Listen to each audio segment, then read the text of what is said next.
오늘은 우리가 마가복음 42번째 시간으로 어린아이와 같이 받들라라는 제목으로 같이 말씀을 나누도록 하겠습니다. 오늘 본문 13절을 보면 사람들이 아이들을 예수님께 데려와 만져주심을 바라고 있는데 제자들이 그런 부모들의 발걸음을 가로막으며 꾸짖고 있습니다. 부모들이 어린아이들을 예수님께 예수님을 어린아이 자신의 아이들이 예수님을 만나기를 원하는데 그 애들은 가라 그러고 있는 거예요. 제자들의 태도를 보시면서 예수님께서 노하시어서 말씀하시기를 어린아이들이 내게 오는 것을 용납하고 금하지 말라. 하나님의 나라가 이런 자의 것이니라 그러셨습니다. 예수님의 말씀은 제자들의 생각과는 정반대였습니다. 제자들은 당시 사람들이 가지고 있던 생각과 같은 생각을 가지고 있는데 그것이 뭐냐면 아이들은 예수님이 가시는 그 하나님의 나라에 전혀 도움이 되지 않은 연약한 존재라고 생각하는 거예요. 그렇기 때문에 아이들을 데리고 오는 부모들을 꾸짖는 겁니다. 무엇을 하는 데 있어서 전혀 도움이 되지 않고 거추장스러운 존재라고 생각하기 때문에 아이들을 가로막으며 오지 못하게 꾸짖고 있는 겁니다. 만약에 아이들이 엄청난 돈을 가진 존재라든가 아니면 엄청난 힘을 가진 존재라고 했다면 제자들은 그 아이들을 예수님께로 데려오는 부모들을 가로막지 않았을 것이고 꾸짖지 않았을 겁니다. 예수님께서는 그 모습을 보시고 노하시는 거예요. 야고보서 2장에 보면 교회 안에 금가락지를 끼고 아름다운 옷을 입은 사람이 오고 또 하나는 가난한 사람이 들어오는데 아름다운 옷을 입은 사람은 그가 들어오는 것을 보면서 그를 자리에 좋은 곳 상석에 앉히고 가난한 사람이 들어올 때는 거기 섰든지 발등상에 앉았든지 가든지 마음대로 하라. 세상에서는 이런 일들이 비일비재하고 얼마든지 있을 수 있습니다. 왜냐하면 세상의 논리로는 그런 거니까요. 그런데 그것이 교회 안에서도 그랬다는 거예요. 야고보서를 기록할 당시에만 그런 게 아니라 예수님 당시에도 그러했다는 거예요. 그리고 오늘날도 그렇다는 거예요. 그래서 사람을 판단하는 데 있어서 그 사람이 무엇을 가지고 있느냐, 그 사람의 스펙이 어떠하냐, 그 사람의 배움이 어떠하냐, 그 사람의 직업이 어떠하냐, 집안이 어떠하냐, 사람들을 바라보는 시선이 그 사람이 가지고 있는 그 무엇으로 그 사람을 판단을 해요? 그것을 유물론이라고 하지요. 유물론의 세계관에 빠져서 하나님의 나라를 살지 못하고 있는 이들을 보시면서 주님께서 보시고 분노하시는 겁니다.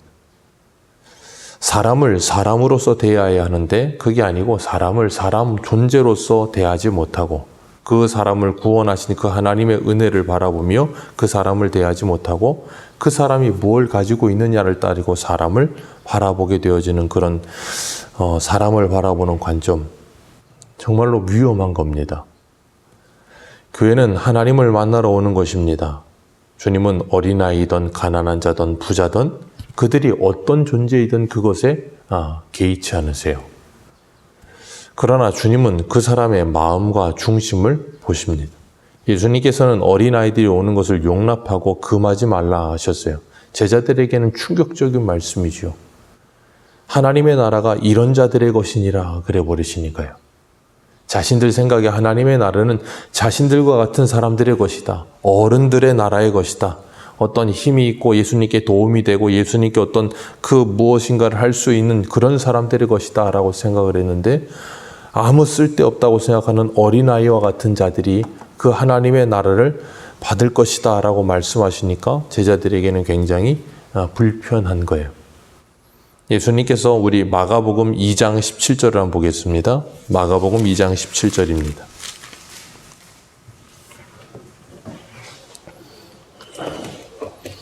마가복음 2장 17절. 예수님께서 마태를 부르시고 마태 집에 들어가서 식사하실 때 세리들과 죄인들과 함께 앉아 식사하시는 모습을 바리새인들이 보고서 어떻게 세리와 죄인들과 함께 잡수시느냐 할 때 예수님이 하셨던 대답이에요. 17절 같이 읽겠습니다. 시작. 예수께서 들으시고 그들에게 이르시되 건강한 자에게는 의사가 쓸데없고 병든 자에게라야 쓸데있느니라. 나는 의인을 부르러 온 것이 아니요 죄인을 부르러 왔노라 하시니라. 아멘.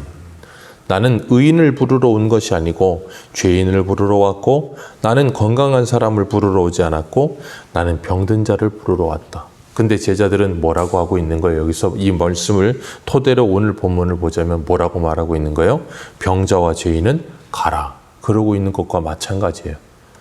자신들을 향한 바리새인들의 태도는 바리새인들이 그렇게 바라보면서 죄인은 가라라고 말하고 있는 건데 자신들도 은연중에 그렇게 그 어린아이들을 무시하고 그들을 뭐하고 있는 거예요? 배제하고 있는 거예요. 쉽게 말하면 차별하는 것과 같은 거예요. 우리가 살고 있는 세계 속에 이런 차별이 분명히 존재합니다. 백인들은 우리 피부가 이렇게 조금 이렇게 검은스러운 아시아인이나 아니면 저 아프리카인들을 굉장히 무시합니다. 되게 웃긴 게 아무것도 없어요. 그냥 피부색 하나 가지고 사람을 무시해요. 그런데 백인이 아시아인을 무시하고 아시아인은 우리보다 더 검은 흑인을 무시합니다. 그 타고난 피부 색깔이 뭐라고 그것 때문에 사람을 무시해요. 되게 이상하죠. 백인이 아시아인을 무시하면 아시아인은 그런 서러움을 겪었으니까 적어도 이 동남아나 아니면 아프리카 사람들을 보면 긍휼 여기는 마음이 좀 있어야 될 것 같은데 그러지 않아요. 그게 사람이에요. 바리새인들은 제자들을 무시하고 제자들은 어린아이들을 무시합니다. 왜 무시한다고요? 어린아이들은 자신들보다 못하다는 존재로 생각되기 때문에. 어린아이들이 자신들보다 우월한 존재라고 생각이 됐으면 절대 그러지 않았을 겁니다. 그런데 그렇다고 생각되니까. 그래서 오늘 본문 15절, 우리 15절 같이 한번 읽겠습니다. 시작. 내가 진실로 너희에게 이르노니 누구든지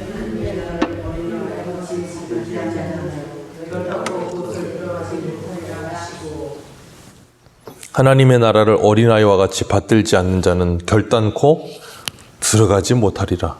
제자들에게 있어서 엄청난 충격을 주는 말씀을 하고 계시죠. 받들다라는 말이 쉽게 말하면 받아들이는 거예요.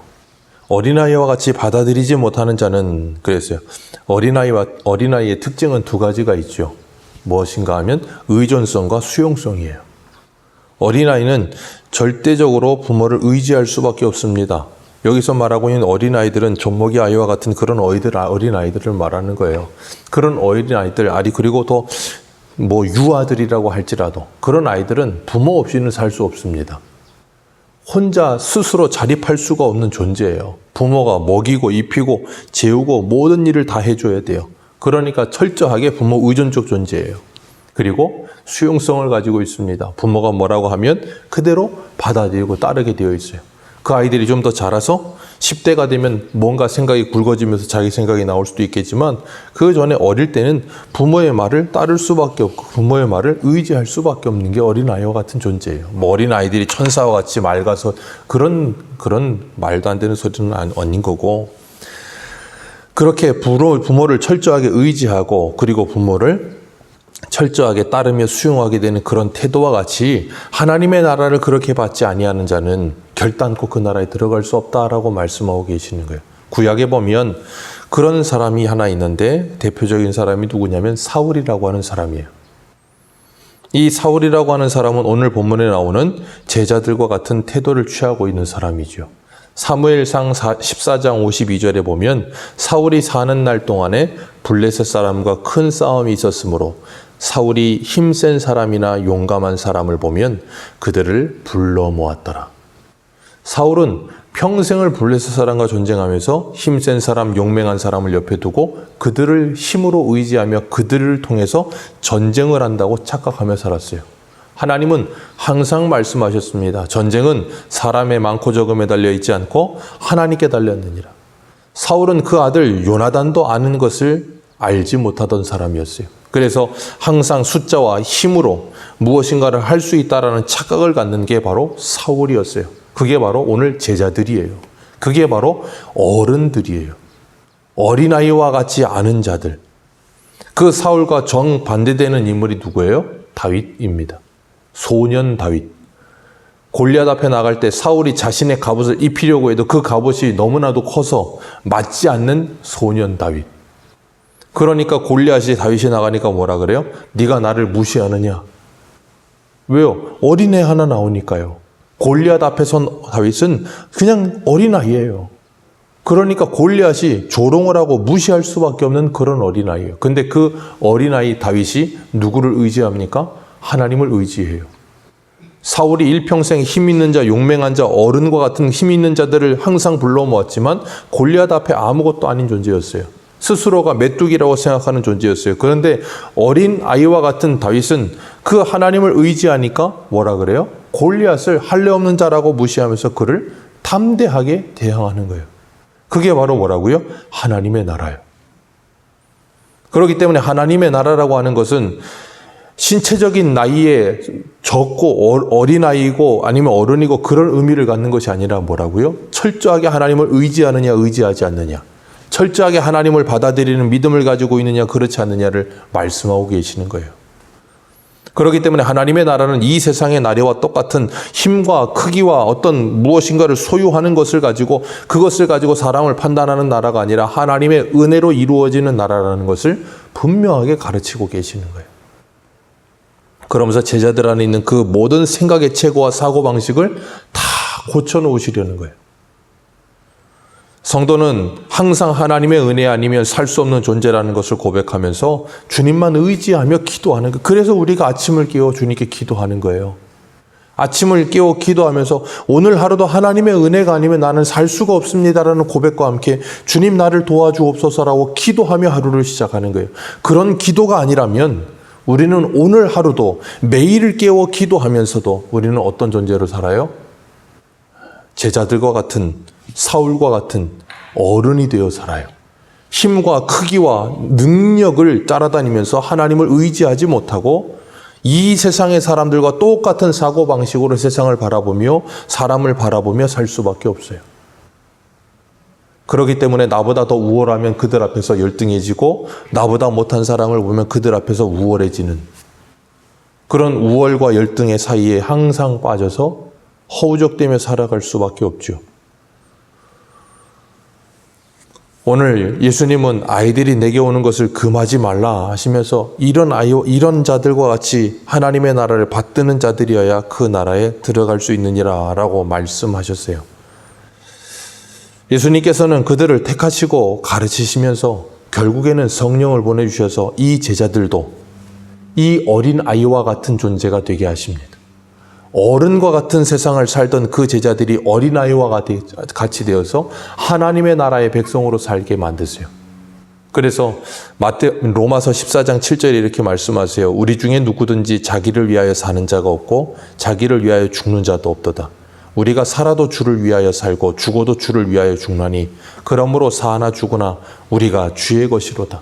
이를 위하여 그리스도께서 죽었다가 다시 살아나셨으니 곧 죽은 자와 산 자의 주가 되려 하심이라. 아멘. 예수 그리스도께서 십자가에 죽으시고 부활하시고 성령을 보내주심으로 말미암아 제자들이 영적인 눈을 뜨고 나서 보니까 자신이 어떤 존재인 줄 알아요? 그동안은 어른인 줄 알았는데 어린아이와 같은 존재라는 것을 깨닫게 되는 거예요. 그리고 철저하게 하나님만을 의지하는 인생이 되어서 그 하나님만이 그리고 그 예수 그리스도만이 내 인생의 최고의 가치인 줄 알고 그 주님을 따르는 사람이 되는 거예요. 그리고 나면 로마서 14장 17절의 말씀과 같이 하나님의 나라는 먹는 것과 마시는 것이 아니요 오직 성령 안에서 의와 평강과 희락이니라. 이 세상은 먹는 것과 마시는 것이 전부인 세상입니다. 의와 평강과 희락은 거들떠도 보지 않는 세상, 어른들의 세상, 그런 세상에서 어린아이와 같이 먹는 것과 마시는 것보다 더 중요한 성령 안에서 의와 평강과 희락을 이루며 하나 되어져 가는 것을 더 소중하게 여기는 세상, 그것이 바로 어른의 세상 속에서 어린아이와 같이 살아가는 겁니다. 그래서 한 군데만 읽겠습니다. 고린도전서 1장 26절을 보겠습니다. 고린도전서 1장 26절.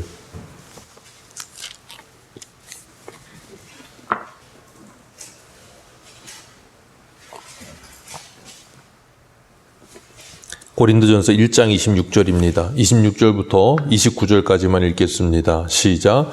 형제들아 너희를 부르심을 보라. 육체를 따라 지혜로운 자가 많지 아니하며 능한 자가 많지 아니하며 문벌 좋은 자가 많지 아니하도다.